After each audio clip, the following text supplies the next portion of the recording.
All right, hello everyone. Well, the volume is working, I think. We will get started here shortly, and I'm going to turn off the loudspeaker that I hear behind the scenes. Thank you so much for watching.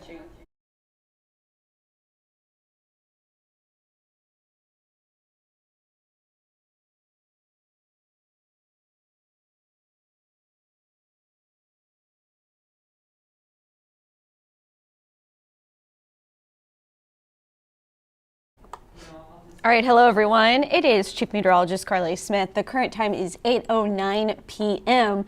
and we are going to get started. All right, hello everyone.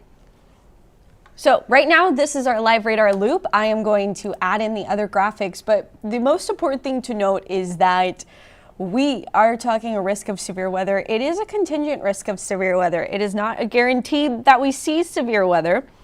The cold front could stall still just to our north, and that would lower our storm chances here in the coastal bend. If it makes it where the high resolution model data is setting up, which the high-res data does a very good job with severe weather, then we're looking at a fairly stormy night and early Sunday morning.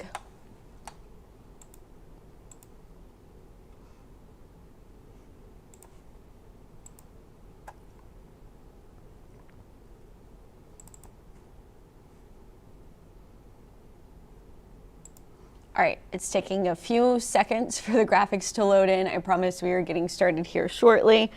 This is typically dinner time here at KIII. So I've gotten back from dinner early so we can talk about the severe weather risk and how I expect it to set up and what you should be prepared for and how you can be safe over the weekend. If you're watching from out of town, and you maybe are headed this way for spring break, we have a complete look at your spring break forecast coming up on this live stream as well.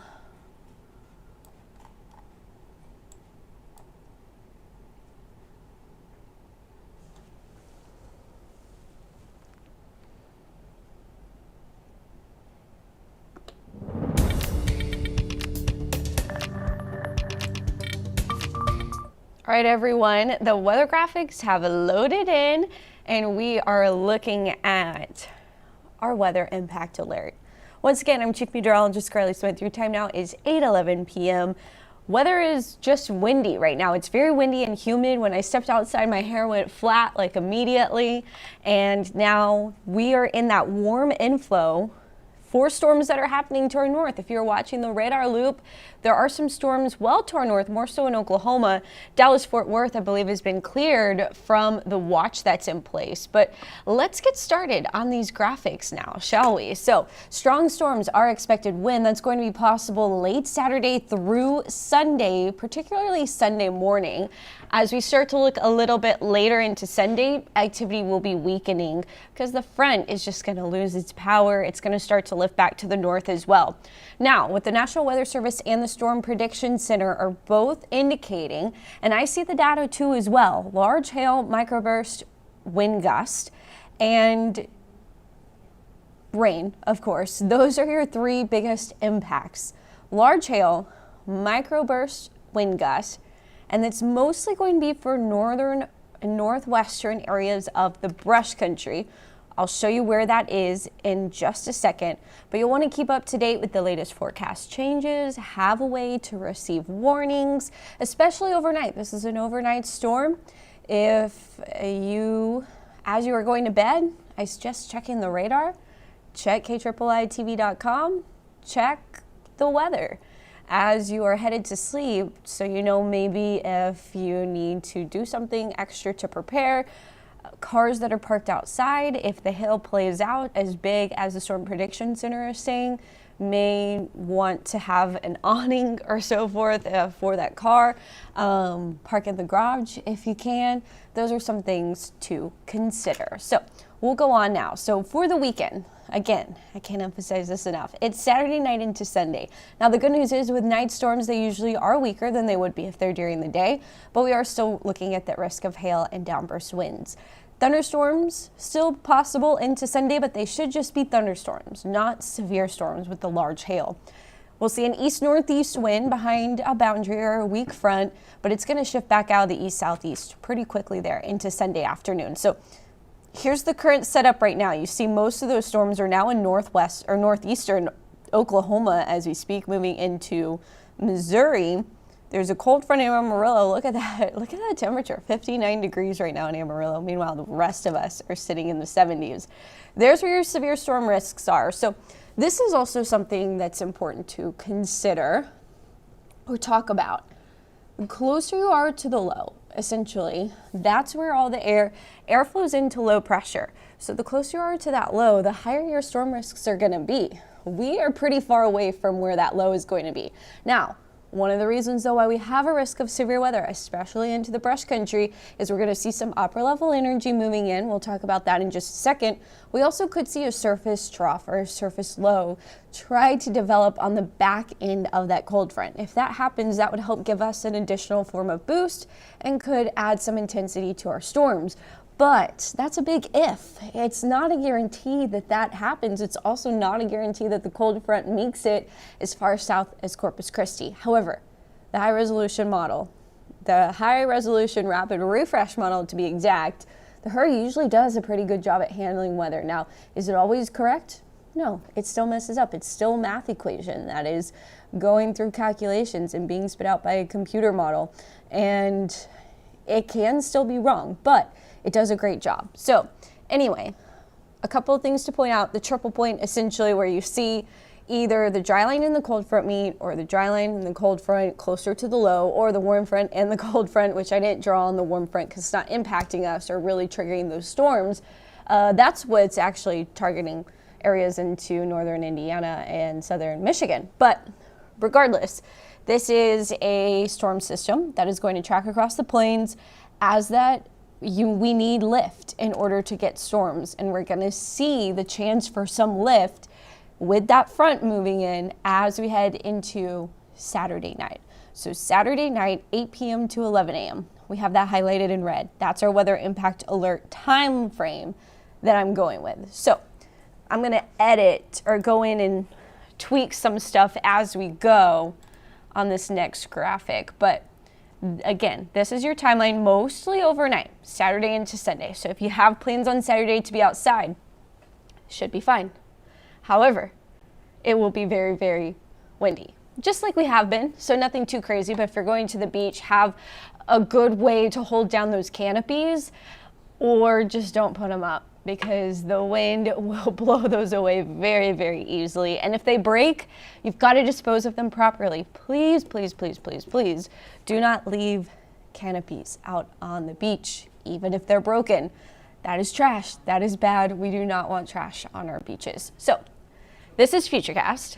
I'm going to hit edit so I can kind of adjust what we're looking at different times. But what you're seeing here, do I have a windshield data for the Cape?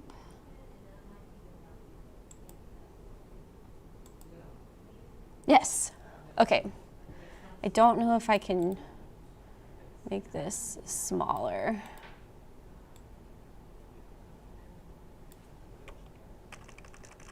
Anyway, so two things are posted on this. We have precip, and then we also have something called CAPE. CAPE is convective available potential energy. So in order to get severe thunderstorms, you need CAPE, the convective available potential energy. That typically comes from the sun, creating heat at the surface, and that heat rises. We have CAPE here in South Texas all the time. So if you're only looking at CAPE, it's going to look like we should be getting storms all the time. That's not true, though. You have to have other ingredients in place as well.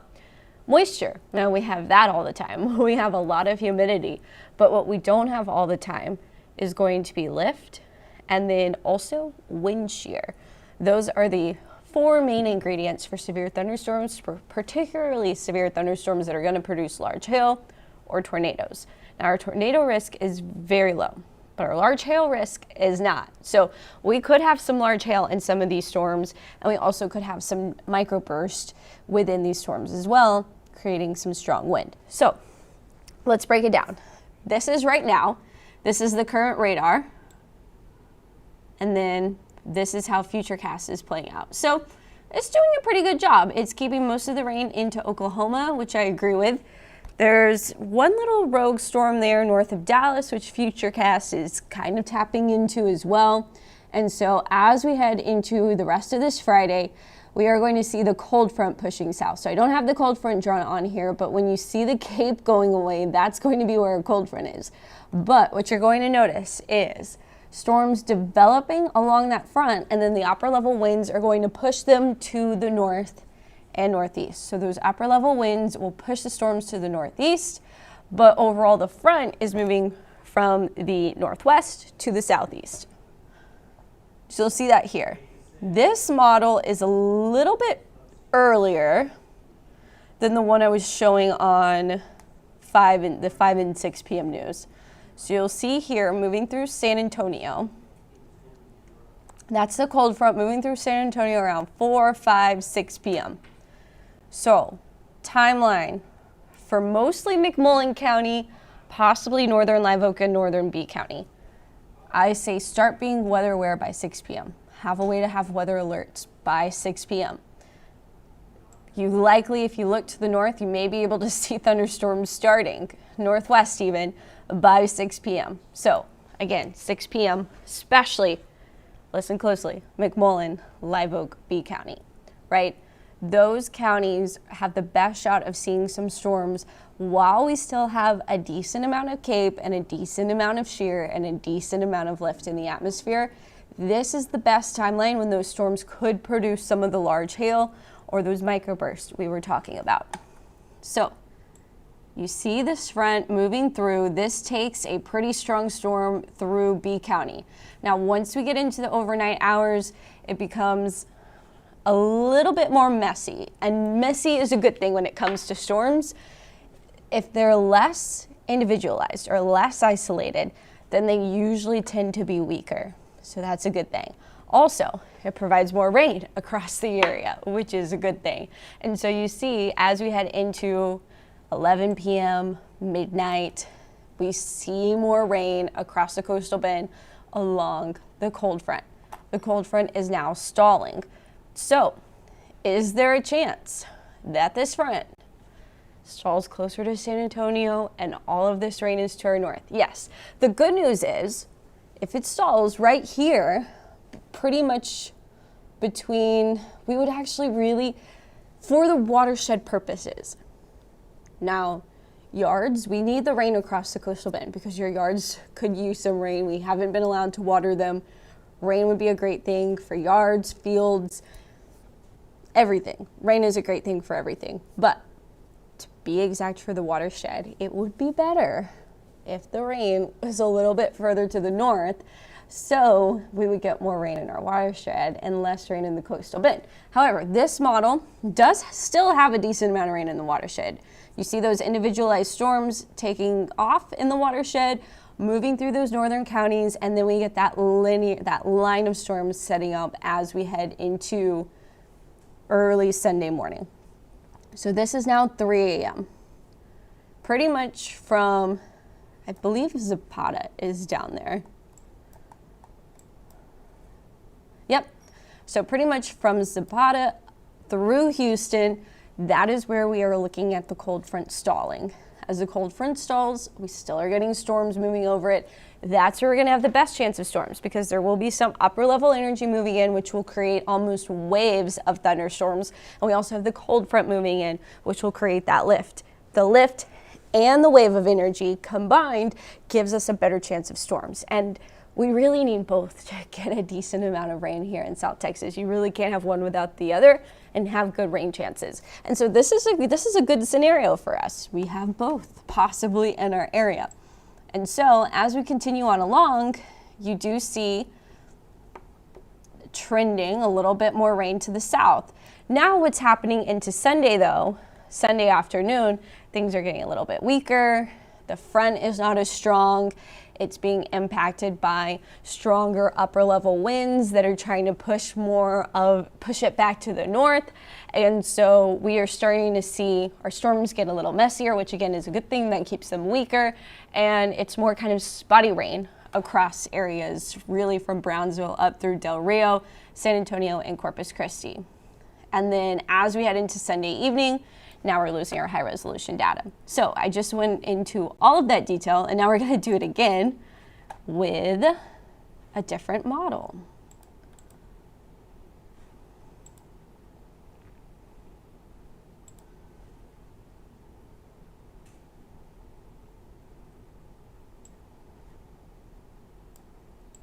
So now we looked at the HRRR, now we're gonna look at the graph. So this is current radar, this is the graph. And the graph is what we call our in-house model. It is produced by IBM, which is who runs our weather graphics. Anyway, current radar, yeah, it's initializing a little bit more intense there in Oklahoma in terms of rainfall coverage, but it's not doing a bad job. Okay, so as we continue on, here's tonight.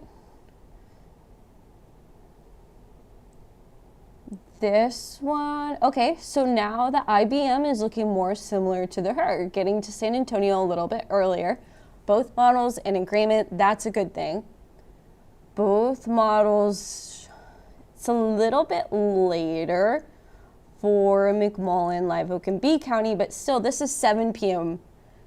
And then as we head into the overnight hours, a cluster, a bow echo would produce stronger wind gusts, so we'll have to watch out for that, but that tends to lower our hail risk when we have a wider bow echo in place. So there's pros and cons to everything, but this model, looking very similar. Sunday night, our best chance for storms, some heavy rainfall. It's pretty slow moving, so that will be higher amounts of rainfall.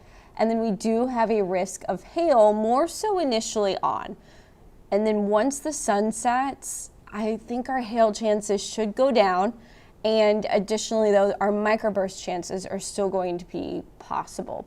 As we continue into Sunday afternoon, we start to lose our storms, but some scattered showers are possible, and things are looking much calmer for Sunday night into Monday. Now, let's talk about the rest. Actually, hold on. Let's look at the rainfall forecast. So this is your rainfall amounts forecast. I have one I'm drawing that I think will happen. So this model is, that I'll show at 10 p.m., but I'm not quite done with it. This is the NAM. It's keeping everything north. Both, well, the HRRR is an American model, but both the NAM, which is, we'll call it a mid-range model, the mid-range model, the NAM, and the GFS, the long-range model, they both have consistently kept everything turned north closer to San Antonio. However, the Euro, the HRRR, the IBM model, all of these models, which usually do a better job, have kept everything south of San Antonio, which is better news for us in terms of rainfall, worse news for us in terms of those severe risks, right? So, now this is the IBM model. I'm showing it to you again because I want to emphasize if the front stalls any more to the north, those blobs of red and orange are going to be to our north as well. Also, these blobs of red and orange are very contingent on if we're seeing that upper level energy move through at the same time as our front is in place as well. So we need that upper level energy to help boost the atmosphere a little bit more also, but there is a good chance that we see, I think everyone has a really good chance of seeing up to an inch of rainfall. We'll call it half an inch to an inch. There's a good chance we see isolated amounts, seeing three inches of rain. That's not out of the question. Now let's see what the HRRR is showing. And again, this HRRR came out after the 6 p.m. news. And so this is the newest information. And it looks very similar to the IBM. We love it when our long-range models are in agreement. That improves confidence in my forecast. And as you can see, there's a good chance everyone is in the blue, which is around an inch, but isolated areas could see as much as 3 inches, if not more, of rainfall. The HRRR is getting a little bit more into the southern brush country, which those are the areas that are in the worst drought. So our level 5 drought conditions, those, the worst out of the worst, those are areas, if the HRRR plays out, are expected to see a decent amount of rain. The watershed, more so the southern watershed in this scenario, expected to see a decent amount of rain. So I'm going to close this.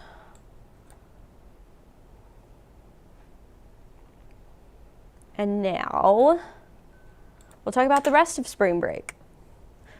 So for the rest of spring break, our rainfall coverage forecast, highest amount Saturday night into Sunday. Not much is expected Monday, then Tuesday night into Wednesday. Another round of rain is expected. So here's the reason why. So this is the upper level energy I was talking about. We need the upper level energy to collide with our frontal boundaries.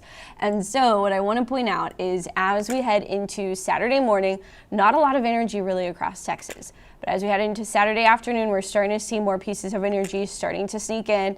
They are with us overnight into Sunday morning. So that's a good sign. If the front is stalled right here near Corpus Christi and these pieces of energy are moving through, that means we're going to get waves of higher rainfall. Then the front starts to slip back north. We do have some energy moving in Monday, but without a frontal boundary at the surface. I don't expect us to see a whole lot, at least a whole lot of intensity with that, but some spotty showers not out of the question. Now, as we head into Tuesday, our upper level energy, we're getting a lot more of it because the upper level low is now on the move. This upper level low, increasing our moisture, increasing our rain chances. Ahead of that energy is when we have our best shot of rain. So that's going to be more so Wednesday morning. Once we get into Wednesday afternoon, our rain chances, we say goodbye to them, and we are looking at a really nice day on Thursday. So just to reemphasize that, what we're looking at is lightning risk. This is your spring break forecast. Lightning risk Sunday morning, Tuesday night, and Wednesday morning. High rip current risk also at the beach. We are talking pretty wavy and windy conditions. So 2 to 5 foot waves are possible. That may fluctuate day to day. We may have some days where we're closer to 2 feet, some days where we're closer to 5 feet, but 2 foot waves are definitely likely all week long. I don't see any flat days on our coastline.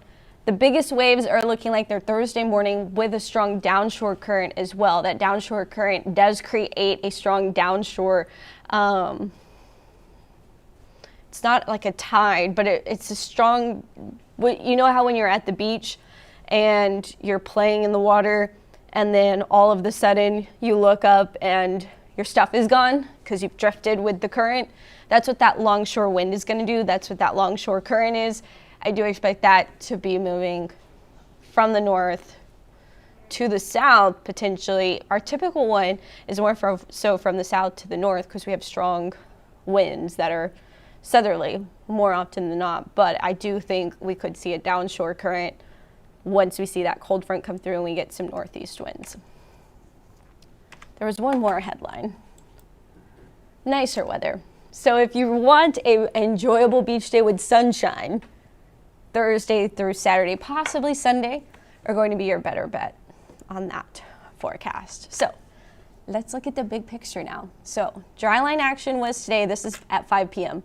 All of that is now north into Oklahoma. We do see some storms trying. I'm not confident in those storms overnight along the cold front. But as we head into Saturday afternoon, this is our older data. I need to update this for the 10 o'clock. But around 5 o'clock to 7 o'clock, that front moves through San Antonio. Then we're going to see several rounds of rain as the front stalls in the coastal bend before it lifts back north, and our rain chances go down into Sunday afternoon and evening. Then we have a break. Then our next storm system moves in. So this is Tuesday night into Wednesday morning. That's our next best shot of rain and thunderstorms. Then the front moves through and conditions are looking much nicer. So here's the 7-day forecast. I'm going to pull that up big. I'm going to look and see if there's any questions on things that I missed or did not go over. And this is going to be the end of our live update also, by the way. So I think we have ended streaming on 3 News Plus. We are likely still on Facebook and YouTube. And so once again, I want to thank everyone for watching and being patient while we got started. A little bit late, it was closer to 8:10, but I said around 8 p.m. on the end of the 6 o'clock news. So hopefully everyone was okay with that. Bring the rain.